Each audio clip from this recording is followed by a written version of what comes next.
नमस्कार। 9 अगस्त के news roundup में आपका स्वागत है। बिहार के सभी राजनीतिक दलों ने अपने विधायकों को राजधानी पटना बुलाया है।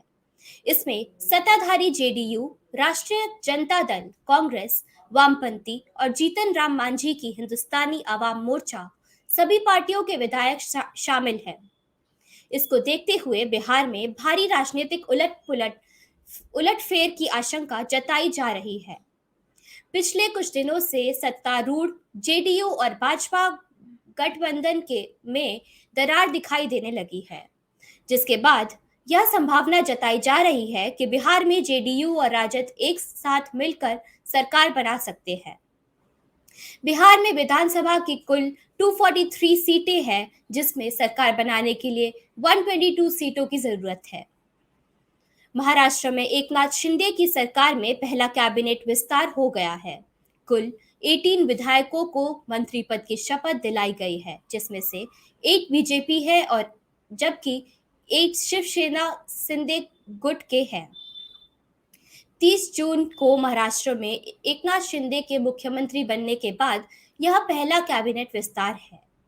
नए मंत्रियों के नाम कुछ इस प्रकार है: राधाकृष्ण विखे पाटिल, सुधीर मुंगंटीवार, चंद्रकांत पाटिल, विजय कुमार गावित, गिरीश महाजन, गुलबराव पाटिल, दादा भूसे, संजय राठौड़, सुरेश खाड़े, संदीप भूमरे, उदय सामंत, तानाजी सावंत, रविंद्र चौहान, अब्दुल सत्तार, दीपक केसरकर, अतुल सावे, शंभूराज देसाई, मंगल प्रभात लोधा। लोकलुभावन चुनावी घोषणा के लिए मशहूर आम आदमी पार्टी ने सुप्रीम कोर्ट का रुख किया है। केजरीवाल की पार्टी का कहना है कि असमानता से भरे समाज में मुफ्त बिजली पानी जैसी घोषणाएं बेहद अहम है। हाल ही में बीजेपी नेता अश्विनी उपाध्याय ने लोक लुभावन घोषणाओं के खिलाफ सुप्रीम कोर्ट में याचिका दायर की थी, जिसके खिलाफ आम आदमी पार्टी ने भी सुप्रीम कोर्ट के दरवाजे पर गुहार लगाई है। हाल ही में सुप्रीम कोर्ट ने इस मामले पर टिप्पणी करते हुए कहा था कि कोई भी राजनीतिक दल मुफ्त बिजली पानी जैसी योजनाओं पर रोक लगाने का इच्छुक नहीं दिखता है। इस पर संसद में बहस की भी संभावना नहीं है, क्योंकि सभी इसे जारी रखना चाहते हैं। गेहूं के बाद अब आटा, मैदा और सूजी के निर्यात पर भी सरकार ने कसा शिकंजा। अब सूजी और मैदा के निर्यात से पहले सरकारी विभाग से क्वालिटी सर्टिफिकेट लेने की जरूरत पड़ेगी। इसके पहले मई के महीने में गेहूं के निर्यात पर रोक लगा दी गई थी, जिसके बाद आटा के निर्यात से पहले सरकारी मंजूरी लेने का नियम बनाया गया था और अब सूजी और मैदा के निर्यात पर भी सख्ती की गई है। दरअसल रूस यूक्रेन युद्ध की वजह से दुनिया में गेहूं की किल्लत हो गई है, जिसकी वजह से आटा, सूजी, मैदा की कीमत बढ़ती जा रही है। ऐसे में निर्यात ज्यादा होने की वजह से देश में महंगाई बढ़ सकती है। इसलिए घरेलू ग्राहकों की सुरक्षा के लिए सरकार ने आटा, सूजी, मैदा से निर्यात पर सख्ती की है। दिल्ली की जामिया इलाके से गिरफ्तारी किए गए संदिग्ध आतंकवादी मोहसिन के खिलाफ कई और सबूत प्राप्त हुए हैं।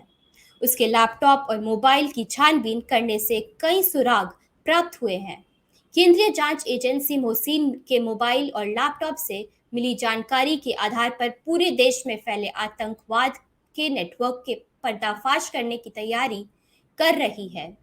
मोहसिन को एनआईए कोर्ट ने 16 अगस्त तक की रिमांड पर भेज दिया है। मोहसिन पर आरोप है कि उसने क्रिप्टो करेंसी के जरिए आतंकवादियों को पैसा भिजवाया है। भारत से जिस क्रिप्टो अकाउंट में आतंकियों के लिए पैसा ट्रांसफर किए जा रहे हैं, उस पर विदेशी खुफिया एजेंसी की नजर थी, जिनसे मिले इनपुट के आधार पर मोहसिन को गिरफ्तार किया गया है। चीन और ताइवान के खिलाफ तनाव गहराता जा रहा है। जहां चीन ताइवान की सीमा पर सैन्य अभ्यास करने में जुटा हुआ है, वहीं ताइवान ने भी गुरुवार तक लाइव आर्टिलरी फायर की टेस्टिंग शुरू कर दी है। इसमें 40 तोपें और सैकड़ों सैनिक शामिल हैं। इस बीच चीन ने भी ताइवान के बॉर्डर और समुद्री सीमा पर सैन्य अभ्यास जारी रखा है। चीन का सैन्य अभ्यास ताइवान से बहुत बड़ा है। उसमें मिसाइलों से लेकर पनडुब्बियां तक इस्तेमाल किए जा रहे हैं। चीन के तनाव भड़काने के लिए ताइवान की सीमा बिल्कुल पास जाकर अभ्यास करने जारी रखा है। देश और दुनिया की खबरों से जुड़े रहने के लिए देखते रहिए उदय इंडिया।